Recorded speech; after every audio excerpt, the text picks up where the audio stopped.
Good afternoon, everyone. Thank you for attending my presentation.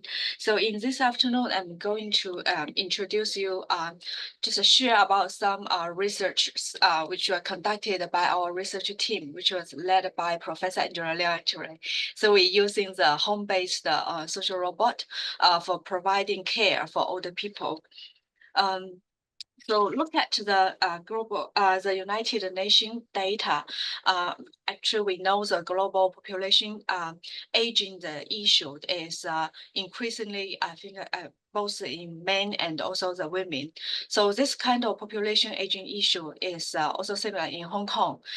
So you can look at the data between 1997 to 2023. So the number of people, older people, they're more than doubled to 1.68 million.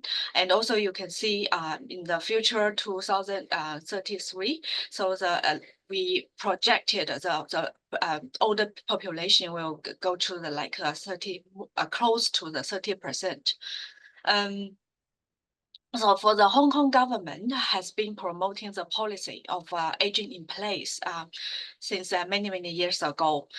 So the definition of the aging in place is for people, they have ability to live in their own home and or in the community more safely, independently, and comfortably. So regardless of their age, income, and ability level. So that's why we encourage older people, they can aging in place. Actually, the older people, they also, we according to the previous research, most older people, they prefer to aging in place, stay at home. So here are like top 5 reasons for older people, they want to aging in place. They think so at home they can be more, they want to be more independent and they can control their personal space. At home, the space can be more comfortable, more freedom. So they like confidence in mental health. So that means at home, if they have a family member, so they are really, I think, enjoyed to have a companionship from the family member, and also prefer a quiet residential area and feel safe in the neighborhood. Actually, I found in the Asian country, the neighborhood relationship is very important for older people and to receive support from the neighborhood, and also can reduce their loneliness. So I actually so there is a myth, as they said, most older people, when they're getting old, they may move to the nursing home. However, actually, the factor is, according to the data, we calculate about 4.7% of older people in Hong Kong, they live in the residential care. Actually, most people, older people, they still prefer to live at home. So here is data about the how many older people they are using the residential care service in Hong Kong.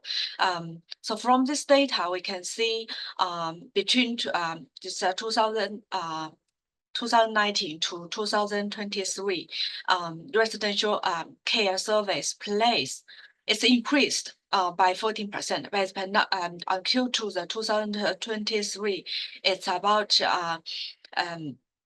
39,100. It's not a very big number. However, we can see it's increased. So I saw the report from the government. They said the reason is because the community service is not enough. So then the older people, they may have to consider to move to the residential care service, when they need help or need a support. So, however, we know their preference is they can stay at home as long as possible. So here is more information about the current situation. Actually, as I have mentioned, the previous study, over 90% of people, they prefer living at home. And also look at the situation in Hong Kong, around 75% of older people, and also the almost half of we call it soon to be aged people, they have one or more chronic disease.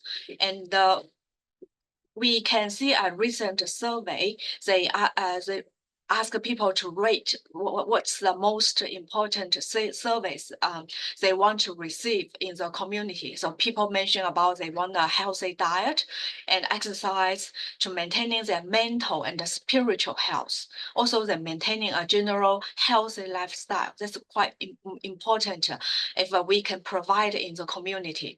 However, now we found that there is a shortage of community care service, and also we looking for the more personalized intervention. So then they can be developed and strengthened in the community to meet the different requirements of the older people. So then we talk about the social robot. And so the social robot, we define it as a artificial agent with many different features of a human or animal. So the features can meet different physical and mental health needs of people and their caregiver. So however, our team, we have done a lot of literature review. We found existing intervention studies on applications the robot in aged care have predominantly focused on the people with dementia, and those people are mainly living in the residential care facilities. There are very limited intervention study have been done at home, and now we found that the most home-based robotic study for older people have been still at the laboratory level. So that's our team. I think that we want to fill this research gap, and also we want to see how the robot can present at older people's home. So I just very generally introduce some kind of social robots. Actually, now is a lot of different social robots available in the market. So I just give you some kind of examples, like this one, the Paro. It's animal seal robot. So this one is quite popular. However, most of the intervention study have been conducted in the residential home for older people with dementia. The function is more like a company ship. However, it's a fund. Actually, they found that it's very effective to address people's depressive symptoms and also some symptoms due to the dementia. So here are some like a nail. It's also quite popular robot. It's more like a humanoid robot, have a more like the function similar to the human being. So this robot now, they like for this kind of robot, it can play some Chinese Kung Fu, but also now the robot have been applied for people with dementia. So this kind of this robot called Sophia. Sophia now, I think we in the PolyU, we have I think the university now signed an MOU with that company. They want to use try to explore the function of this kind of robot. This Sophia now is most closer to a human being. So the even like skin. So we had a kind of we have a they have exhibited this robot. We had a chance to look at this robot before, and it's really like a human being. And the other robot I want to show is now currently actually not many robots can speak Cantonese. These two robots they can speak Cantonese. One is Gapo. We actually in the literature review we have identified one intervention study, but this one is also for dementia people. And this Dongzai, this one is developed by the PolyU. Actually, it's a co-designed with older people. So you can see the older people, they co-designed this robot, the appearance.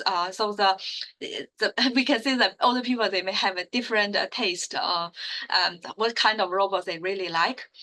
To introduce our robot, and the name is Gaga. It can also very good. It can speak Cantonese. So we try to look at how this Gaga perform in home care for community dwelling older adults. And the feature of the robot Gaga, it's a very good. The robot can communicate with older people in Cantonese, and the robot we have co-designed with some participant, older people, and also family caregiver to develop some quiz and also the games for older people. For example, like we train the people the memory, use a game to train the people the memory. This one is quite welcome. And also we have like a calendar task planning and the reminder function. This one the robot can orally remind older people. So now it's time you can take a medication. So now is the time you need to go to bed. And so this function is also quite popular. We will show the data later. And also if for example, another feature is socially connected. So this one, the robot can help older people to call their family and a friend.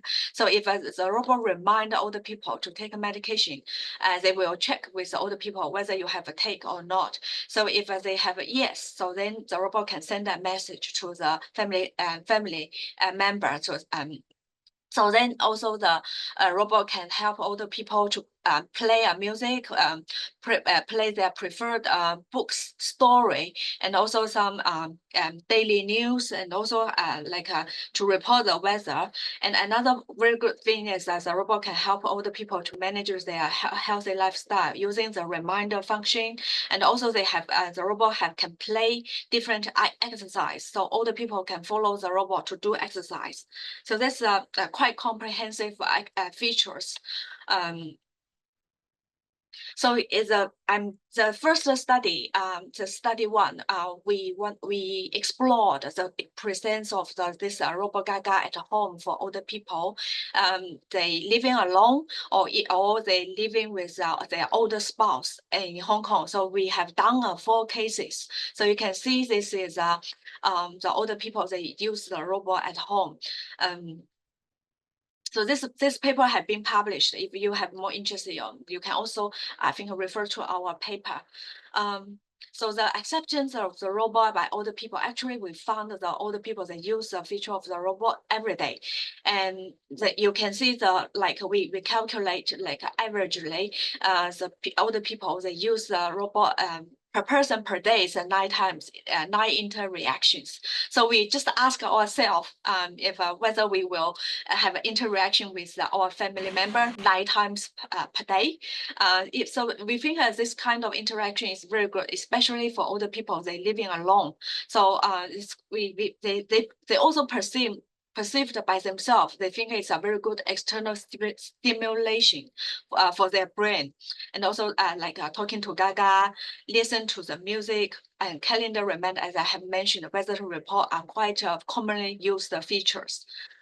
And some qualitative interview findings, they mentioned that Gaga provided the emotional support, more like a family member, and diversify their daily activity, enhance their relationship with their family members. They mentioned that the Gaga increased some common topic between the family, so they can share, and they have very happy moment with the robot, and reduce the loneliness, and it gives the stimulation to the brain, as I have mentioned. And also they mentioned that the Gaga have a nurture characterized more like a characterized feature. So that means they are more likely to follow the Gaga's reminder to take a medication or drink more water, do exercise, than the reminders from their family. So that's quite interesting.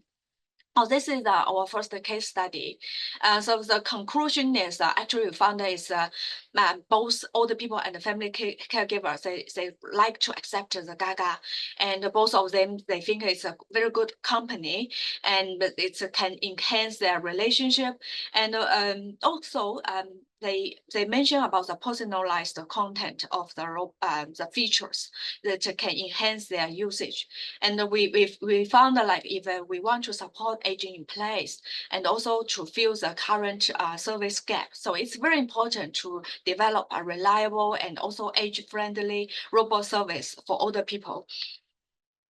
So our second study, we expand the study with more older people and using in longer time. So in that case study, we only spend like 2 weeks. So then we use the robot for among 30 participants over 6 weeks. So we want to see more the acceptability and the usability of those robots among those older adults at home. So then we found actually they really like the robot and really like to engage with Gaga. You can see that talk to Gaga, the communication with the Gaga is very high. Per person per week is 80 times, and they quite like the listen to the music function, this calendar reminder. We found that they like this kind of function because these features we make it more personalized. Before the study we co-designed those features with the participants. And also, we further look at the frequency of human-robot interaction. That means talk to Gaga among 30 participants. So we found actually there are 3 different types of participants. One type is that those people are very active. They really like to talk to the robot. So during the 6 weeks, the number is still the frequency is very high. And another the second type of people is a normal. It's a normal people. They interact with the robot in a normal range, but still very good. And also several participants they have a kind of a lower level. So that means the robot not everyone can accept the robot or like the robot. So we need to identify those important participants. They are really, I think, can be benefit by the robot. So then we can provide this robotic service for them. So for this kind of data, we are going to do more, I think, data analysis on this. So look at the conversation between the robot and the older people. So it's also very interesting. They like to say hello to the robot and also ask about the meal. Actually, it's a very Chinese culture. We show people our greeting and we show our concern. We usually ask whether you have had a lunch or dinner. And also very interesting is they treat the robot more like a human being. They check if the robot is doing good, what's the robot's current mood. The very interesting is they also express their mood to Gaga. They talk about their loneliness, their boredom to the robot, or even their happiness. So that's very interesting to look at this kind of communication. And also some qualitative interview finding, we found that it's a high level of acceptance of a robot, of the older people, they're using the robot at home. And they found it's very user-friendly and manageable, and we have some older people, they are also the family caregivers for dementia patients. They mentioned the robot can also support their caregiver tasks and can reduce their stress. And also the robot can provide a companionship, also calming the depressive emotions, and keep older people more informed about the outside world. They can report what's the daily news to older people. So the recommendation for the future research, we found the promising role of the social robot in aged care at home, and however we want to see a more diverse participant demographic to include older people and their family caregiver. So then we can see different needs, how the robot to the tailored features to meet the different needs of older people. And also, I think in the future, we can conduct a long-term follow-up study to assess the sustained effects of the robot-assisted intervention. Actually, our team is still, I think, continue different studies and also randomized controlled trials. I think in the future, we will have a more publication. So if you feel interested, you can feel free to contact our research team. So that's the end of my presentation. Thank you for your attention.